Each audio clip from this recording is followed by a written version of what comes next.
la méthode naturelle qui permet de désodoriser son intérieur. Notez 3,8 à 5 votes pour désodoriser son chez-soi. On a parfois tendance à se tourner vers les bougies parfumées, l'encens et les sprays qui constituent souvent une pollution d'intérieur nocive.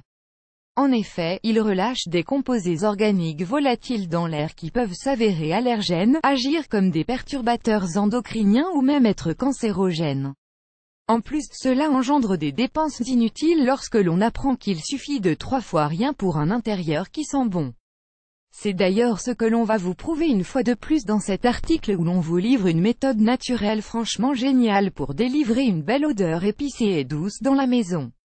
Grand-mère le fait depuis des années, une vraie adepte. Ce qu'il faut ici, c'est à vous de juger en fonction de vos envies. Choisissez une épice parmi celles que vous avez.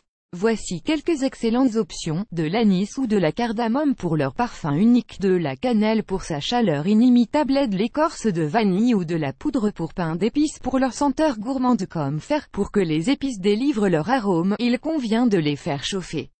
Tout d'abord, vous pouvez les faire chauffer à la poêle, veillez à ne pas les faire griller si vous optez pour cette technique. Une autre technique consiste à utiliser le four, vous pouvez y mettre des épices après avoir cuit un plat ou une pâtisserie pour profiter de la chaleur qui en émane encore ou le mettre en marche exprès pour ça.